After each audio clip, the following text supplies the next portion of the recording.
Are you a South African musician trying to figure out what to consider before you release your music? Welcome to this episode where I plan on demystifying my opinions on that. Cue the intro. What's up, it's your boy Scale from ScaleMusicSA.com and welcome to my channel where I share information with my fellow South African independent musicians to help them improve on their music business. If this sounds interesting to you, please do consider subscribing as I do have other videos I think you will find informative. In this video, I plan on adding on a video that I already made on things to consider before you release music. I've left the link in the bio of the video I did before on things to consider, so I thought I'll add another 5 things that you should consider before you release your music. Number 1, where to put your music on which website. Now, the age of putting your music onto data file host, on Megashare and all these other platforms is long and gone. Please do not put your music up on these platforms. I highly suggest that you build up your own website or alternatively put your music where your fans are already going. So if your fans are already listening to music on Apple Music, put your music there. If on Spotify, put your music there. I've left the link to a video on how to get your music on these platforms, but the main reason you want to put your music on these platforms is because that's where your listeners are already listening. So no one is literally going to data file host to listen to music, so it makes no sense to be putting your music on there. Stop doing it. So what if you don't have a budget? Well, there are alternative means of distributing your music, but I suggest using SoundCloud. SoundCloud also has musicians, so you will be competing. So the most ideal is to put it where everyone is already listening, your fan base. If you don't know where they're listening, find out from them. Ask them, where do you listen to music? And give them options of where this is. The next thing I highlight is what are your post-release goals? Now, there are several reasons why you want to be releasing music, but you have to have a way to know if your release or your release strategy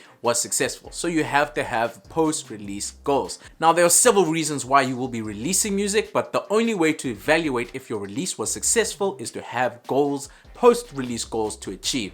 That also goes with saying that hopefully you had pre-release goals, but post-release goals will be something like fan acquisition, amount of money raised, maybe it's radio play, but that also links to the next point. But I'd also like to highlight that if you don't have a fan base or you know an X amount of people are definitely going to listen, I highly suggest that you get a post-release goal that is fan acquisition or getting information on the people that are listening to your music.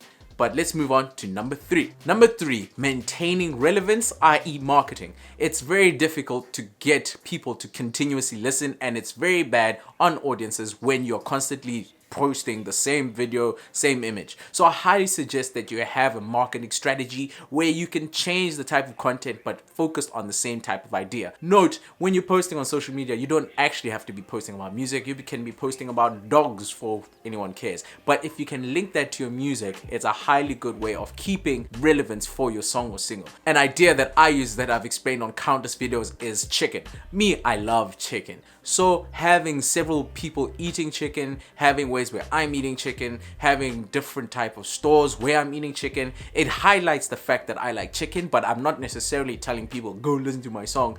I'd probably be playing the song in the background, or I'll just have an image of just somewhere at my favorite place. You know, there's several ways of keeping relevance on a specific song. You just have to brainstorm a few ways. Make it relevant to your audience and help them know who you are behind the music. Another thing to consider, I think this is number 4, is visuals. People like to see your audio, if that makes sense.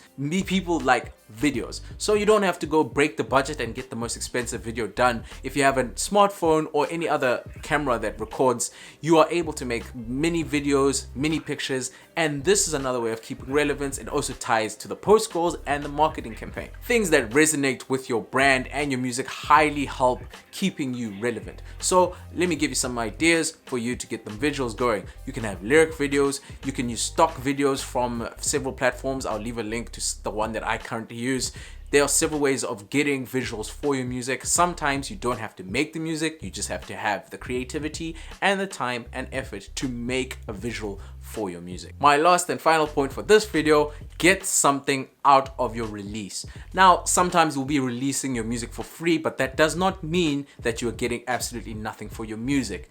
A very good way to be able to grow your fan base is to acquire emails and to acquire phone numbers.